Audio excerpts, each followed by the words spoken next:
বন্ধুকে। আমার বন্ধু যে আমাকে বলেছে সে যে অনেক কষ্ট করছে, আমি যে পারছি না খোদা, তার কথা ভাবে পারছি না। কোথায় যাব কি করিব, ও হাই গো ভাবিয়া না পাহায়, ও হাই গো ভাবিয়া না পাহায়।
আমি যাব, আমি আমার বন্ধুর বাড়িতে আবার যাব। আমি আমি তাকে বুঝিয়ে বলবো আমি যে তার, আমি চিরদিন তারই থাকবো, তারই থাকবো। আমি আসছি কাজল, কাজল। সে কিছুতেই আমার কথা শুনলো না। যদি যদি আমার কথা শুনতো তাহলে ভাবে আর অত্যাচারিত হতো না।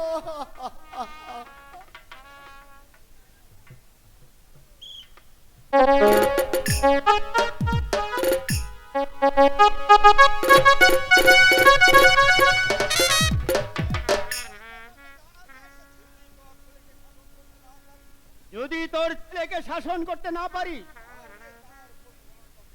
তাহলে তার প্রতিফল তোকেই ভোগ করতে হবে। তার বলতে হবে না, যাব না। আমি কাজলকে আচ্ছা করে সাজিয়ে দেব, সে আর কোনোদিন অবাধ্য হবে না। তাই করতে হবে কদমালি, কারণ তার স্পর্ধা যে আকাশ ছাড়িয়ে গেছে। আর যদি ছেলেকে দেখি অন্যায় পথে, তাহলে বাপ বেটা দুজনকেই আমি হত্যা করব। তার করতে হবে না, যাব না। আজ আমি সে পথ বন্ধ করে দেব। মনে রাখিস কদমালি, তোর ছেলে তোর মৃত্যুকে ডেকে আনবে। যদি জীবনের মায়া থাকে তাহলে তোর লম্পট ছেলেকে বাড়ি থেকে তাড়িয়ে দিবি, আমি তাকে ক্ষমা করব না। এটা আমার আদেশ, মনে রাখিস। না না না, অসম্ভব। ওর জন্য আমি চাই আজ তাকে তার মামার বাড়ি পাঠিয়ে দেব, তার মামার বাড়ি পাঠিয়ে দেব।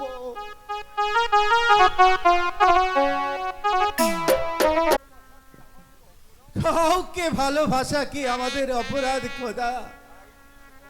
তাই যদি হবে তাহলে কেন স্নেহ মমতা দিয়ে এই এই পৃথিবীতে পাঠিয়েছিলে খোদা? কেন পাঠিয়েছিলে? বাড়াবাড়ি করলে তোমার কেউ রেহাই দেওয়া হবে না। আর সহ্য হচ্ছে না জাফর আলী খান। উজির সাহেব, আমাদের কর্তব্য কাজ আমাদেরই সমাধান করতে হবে। এই চলো।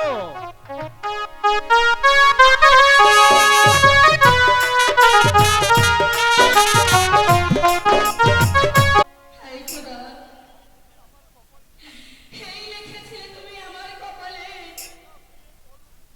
স্বামী আমাকে একা ফেলে পরলোকে চলে গেল। এখন আমি এই অবশ শিশুকে নিয়ে কেমন করে রাজ্য পরিচালনা করব? সর্বনাশ হয়েছে বেগম সাহেবা, সর্বনাশ হয়েছে। শিশু কামালকে নিয়ে আপনি শীঘ্রই পালিয়ে যান। কি হয়েছে বাবা ইব্রাহিম? সেনাপতি উজির আর উজির ওমরটা আপনাদেরকে আসছে হত্যা করতে। হ্যাঁ হ্যাঁ বেগম সাহেবা, লাভ অনেক। সেনাপতি উজির সাহেব হবেন এই রূপনগরের নবাব, আর সেনাপতি জাফর আলী খান হবেন প্রধান উজির। আপনি শীঘ্রই চলুন বেগম সাহেবা,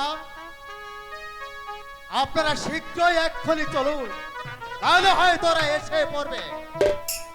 ইব্রাহিম, শত্রুর ভয়ে স্বামীর গর্ষিত সিংহাসন ছেড়ে আমি কোথাও যাব না। আপনি তাহলে যাবেন না বেগম সাহেবা?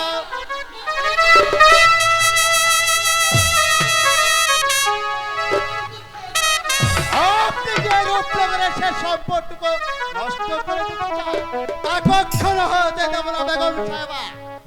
আমাকে বাঁচতে হবে, ওই শয়তান জালিমদের বিরুদ্ধে একদিন রুখে দাঁড়াতে হবে, ভেঙে দিতে হবে তাদের বিস্তার। আমি তোমাকে মরতে দেব না, আমি তোমাকে নিয়ে এই রাজ্য ছেড়ে অন্য রাজ্যে চলে যাব। না ভাই, তুমি এই করেছো ভাই। অল্প বয়সে স্বামী আমাকে ছেড়ে পরলোকে চলে গিয়েছে।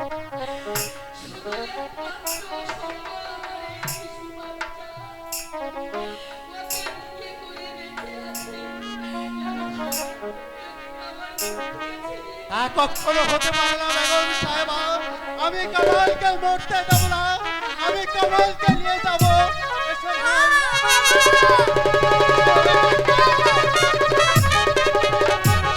বিদায় বিদায় বেগম সাহেবা।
হত্যা, নির্মম হত্যা, বেগম হোসনা বানুকে হত্যা, শিশুকালকে হত্যা। সেনাপতি জাফর আলী খার পথ হবে একেবারে পরিষ্কার। কামাল, তুমি যেখানেই থাকো না কেন আমি তোমাকে খুঁজে বের করে তোমার জীবনের ছিনিমিনি শেষ করে দেব।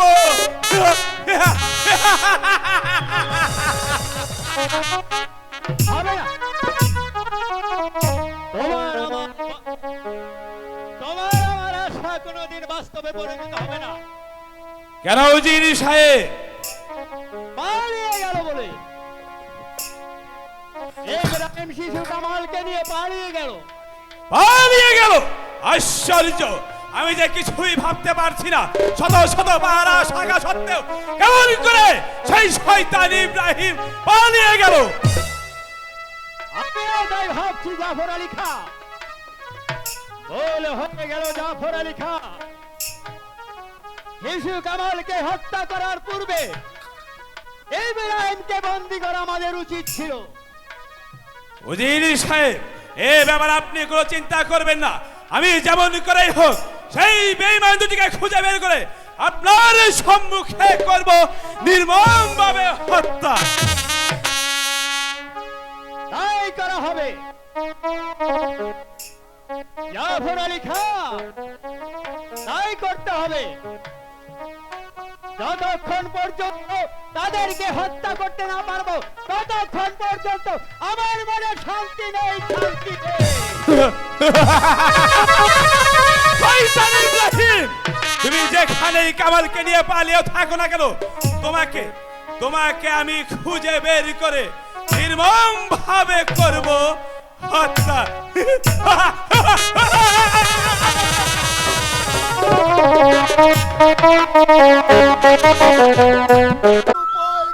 ওই তো দেখা যাচ্ছে কদম আলী চাষার বাড়ি। কদম আলী বাড়িতে আছে? কদম আলী কে কে আমাকে এই নিশি রাত্রে ডাকছে? আমি ইব্রাহিম। ইব্রাহিম, আসুন। এই নিশি রাত্রে এই গরিবের বাড়ি এসেছি এই ছেলেটি আপনাকে দান করতে।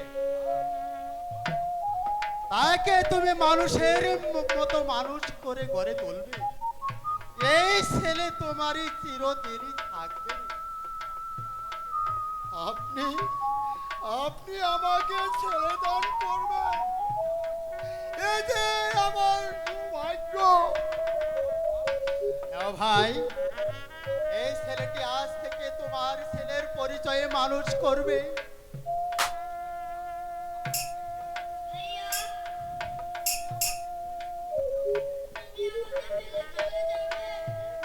করিস না রে ভাই, আমি মাঝে মাঝে এসে তোকে দেখে যাব।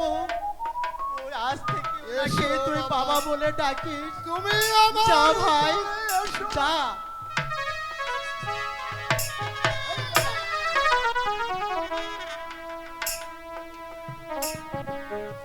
আয় বাবা, আমার কোলে আসো। তোমাকে আমি মানুষের মতো মানুষ করব। আজ থেকে তুমি আমার আগে ছেলে। চলো বাবা, আমরা ঘরে ফিরে যাই। চলো বাবা।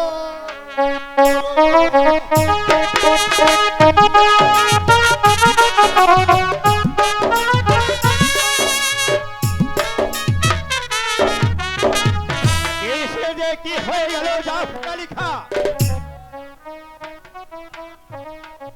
আমি ভাবতেও পারি না।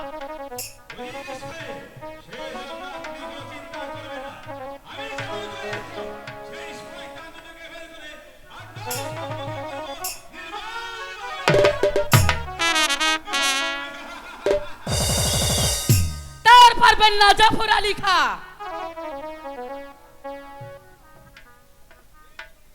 যে চলে গিয়েছে তাকে আর কখনো খুঁজে তোমরা পাবে না, আর হত্যাও করবে পারবে না। সাহেবা, চুপ করো। আপনি কি বলতে চান?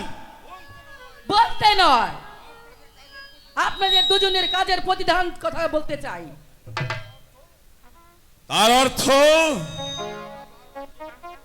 ক্ষুধা, ওই ক্ষুধা যার ভাগ্যে মৃত্যু লেখেনি, তা শত শত চেষ্টা করলেও তাকে তোমরা কোনোদিনও হত্যা করতে পারবে না। তাই আমার ছেলে আজ মুক্ত। আপনি কি চান আমরা শিশু কামালকে হত্যার ষড়যন্ত্র? নিশ্চয়। যদি ওই ইব্রাহিম সাহায্য না করতো তাহলে তোমরা ওই দুজন মিলে শিশু কামালকে তোমরা হত্যা করতে। বেগম সাহেবা, তোমরা শয়তান, তোমাদের কাছে আমি হারে হারে চিনে ফেলেছি।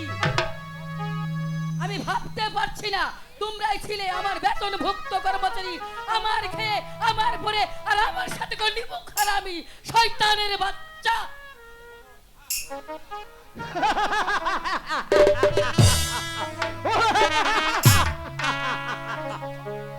বেগম সাহেব হয়তো জানেন না যে আপনার জীবন মরণ এখন আমাদের হাতে।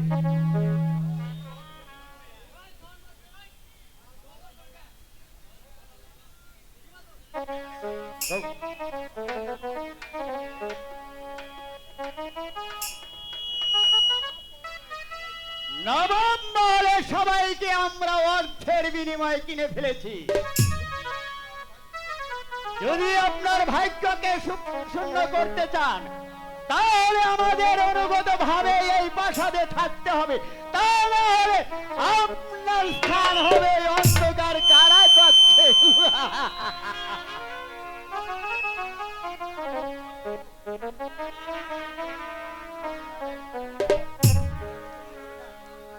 এত বড় সাহস আমার বেতনভুক্ত কর্মচারী হয়ে আমাকে চাও বন্দি করতে?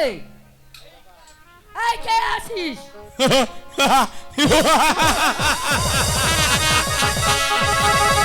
কেউ কেউ আপনারা যাকে সারা দেবে না বেগম সাহেবা। দিবে দিবে। আর আপনি ওই অন্ধকার কারাগারে গিয়ে ওই খোদা তালাকে স্মরণ করুন। এই কে আছিস? আদেশ করুন হুজুর। বেগম সাহেবাকে বন্দি কর, আগে দিয়ে যাও অন্ধকার কারাকক্ষে। বেগম সাহেবাকে বন্দি করব আমি? কোনো কথা নয়, বন্দি করো। ও খোদা, এই লিখেছিলে তুমি আমার কপালে, আর এই ছিল আমার ভাগ্যে। যারা আজ আমার হুকুমের চাকর ছিল, আজ আমি তাদের হলাম হাতে হলাম বন্দি। খোদা, আমি তাদের হাতে হলাম বন্দি।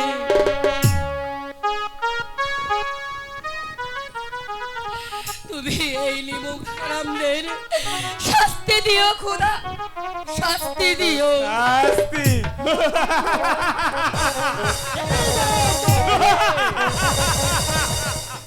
আর আপনি স্বচক্ষে দেখে যেতে পারবেন না বেগম সাহেবা। যান, ওই অন্ধকার কারাগারে গিয়ে খোদা তালাকে স্মরণ করুন।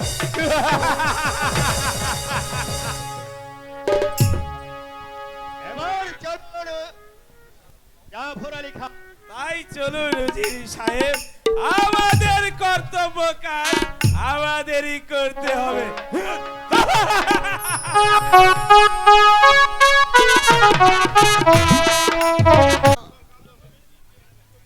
ছেলেটি দেখতে দেখতে বেশ বড় হয়ে গেল, তাকে এখন স্কুলে ভর্তি করা দেওয়া এখন তো প্রয়োজন। কাজল, কাজল, বাবা যে কোথায় গেল? পিতা, পিতাগো, আমায় কেন ডাকছেন পিতা? এসো বাবা, তুমি আমার কাছে এসো। কাজল, পিতা,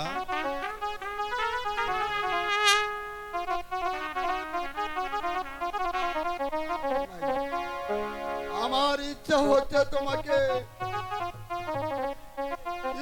ভর্তি করে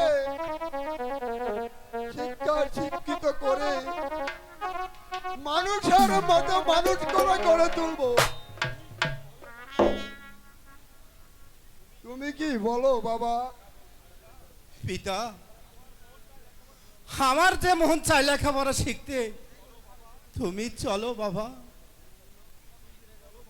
চলো বাবা, আজই তোমাকে স্কুলে ভর্তি করে দেব। আচ্ছা চলো তাই পিতা। চলো বাবা।